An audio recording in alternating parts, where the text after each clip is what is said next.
is an adult. Oh my god. This is literally... Oh!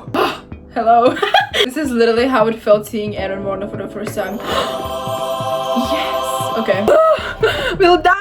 Hello, lovely people. First of all, I would really like to apologize for this setting. It is not for any modeling purposes. It's just that there's like 1,000, literally like hundreds of 1,000 degrees outside. If I did not have this thing on, I would literally die. I would literally burn alive. I blame Zara Larsson because it just keeps getting hotter and hotter.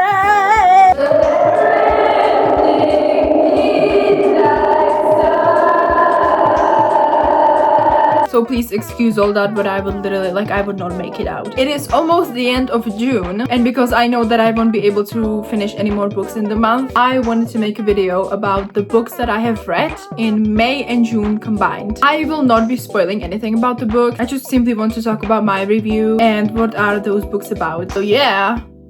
Let's get into it. I finished the Once Upon a Broken Heart series. I started the first book at like the end of April, but I finished the third book in May. The first book I rated 3 stars. The second,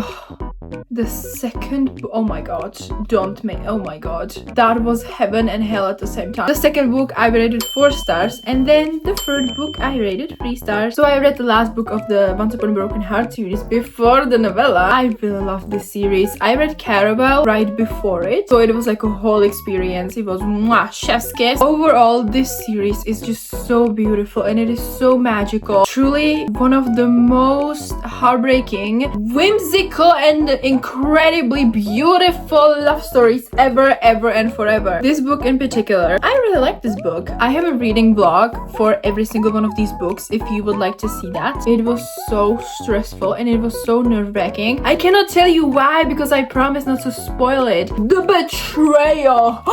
The betrayal in this book, oh my god. I literally went through like all stages of grief and oh my god. Betrayal, fear, but also so much hope and love. Yes. This book really adds so much to the lore and like the timeline of the series. I like it. I do wish we got to see a little bit more of you know who, but we are also getting a novella about Evangeline and Jax, so yes, I do really recommend this series. Whimsical fantasy, just pink and beautiful, and then there's an apple sucking demon. No, I'm joking. Technically, it's such a well-known and beloved series, so I don't think I need to introduce it that much. However, I would really recommend reading the Caraval series before. I love the Caraval series, okay? I love the Caraval series, but also in the Caraval series, in the second and third book, there is a villain, and that villain is the male lead in those books. I think it's the best to read the Caraval series first, not only because it's chronological, so you see all the events leading up to this, but also because it gives you so much necessary background and information about him and about the characters, because otherwise it's not like talked about enough in those books. Just look at it, like look at the books. Wow. Okay, and that is exactly the vibe that they have. It's beautiful. Next, we have Release Me! I love the Shadow Me series. I love the Haramafi, and I love Perfect. I know I've said this about every single Shadow Me book, but Perfect.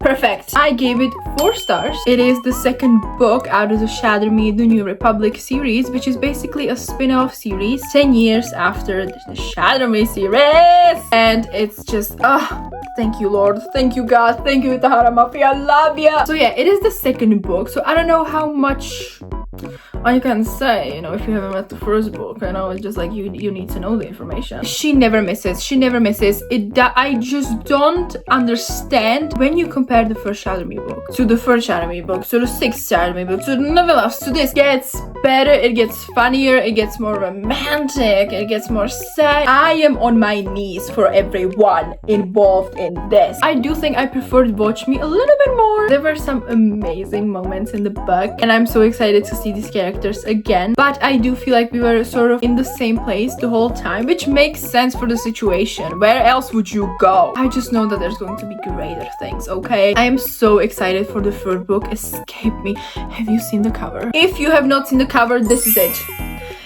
This is the third book! Hello? I have no words. Like, they just keep wait a minute. This is the third book, okay? Watch me. This is the second book. Release me and then escape me. It just keeps getting better and better, and yes. Another fantasy. I have read The Wings of Starlight. Oh my god.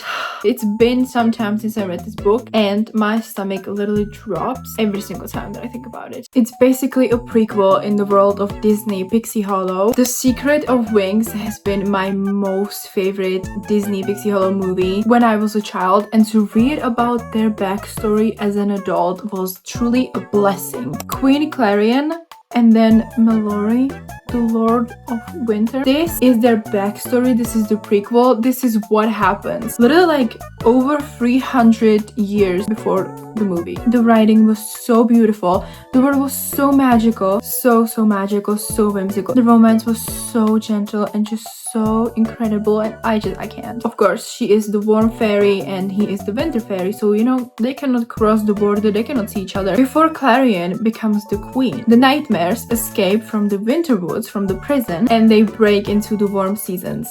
So what happens is that they meet at the border and they make a plan, and they, you know, oh my god, heartbreaking.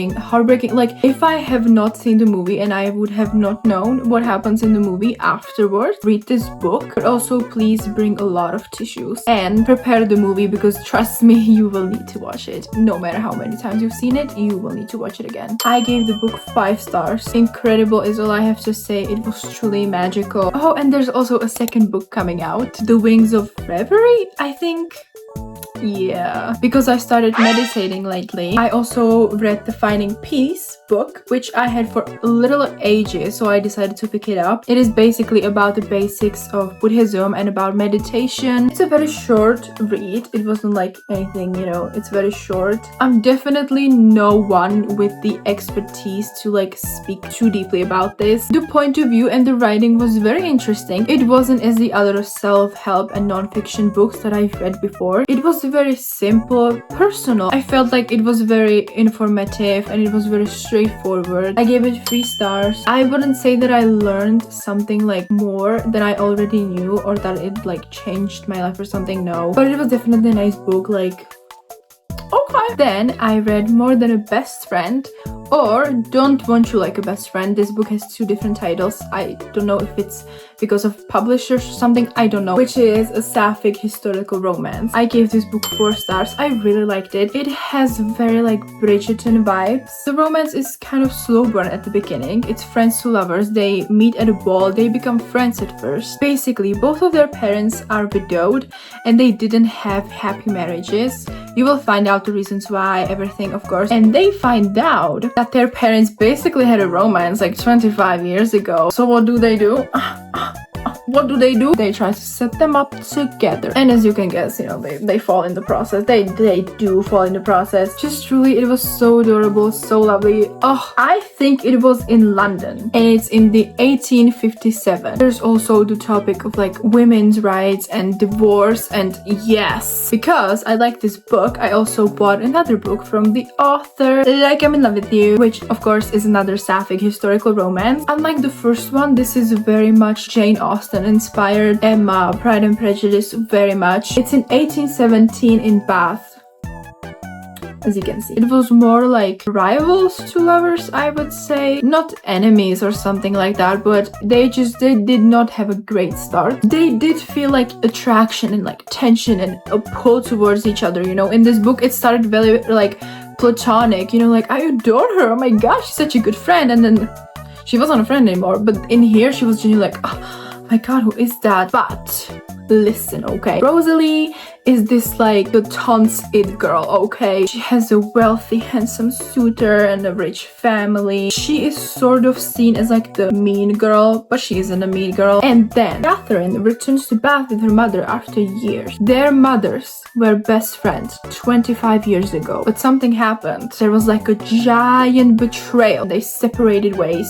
They did not see each other until now. She decides that it's time for revenge, and she basically sends them against each other. Basically, both of them are sort of pushed by their mothers to compete for the same suitor and basically like win the hand of the man. Yeah, so they're like trying to sort of sabotage each other, and they are like competing against each other, but by that they're also getting closer. And yeah, you just know. I give this book 3 stars. I did not like it that much. Not that there would be anything wrong with it. I do feel like some moments were very unnecessary at the end. What happened between the mothers and the miscommunication, I understand it. I truly understand what happened and how awful it was at the time, but I feel like in the 25 years you truly like could have come up with something, you know. Like I truly think that it was a little bit messy. The ending was just so rushed. Like I really hate when there are some issues that are unresolved and it just like keeps dragging and creating tension and blah blah blah, and then you get to the end, everything at once gets revealed together, and I just don't like that. Okay, I think the books are being marketed as adult romances, but I do feel like they have very young adult vibe. When it comes to the spice, I know not everybody wants to read about it. In both of those books there is always one spicy scene. It is explicit, but not to the point where it would be like vulgar. It's not described literally. You know what is happening, you know the details, but it's not like described like, you know what I mean. There are a few another like spicy moments, but they are literally described in like 4 sentences or something. Like truly like, so I don't know about that. But yes, that is everything that I have read in May and June. I decided to combine these months because I didn't read that much. Booked and busy. Busy girl, I gotta go. Anyway, busy girl, got to go. Thank you so much for watching, and bye bye.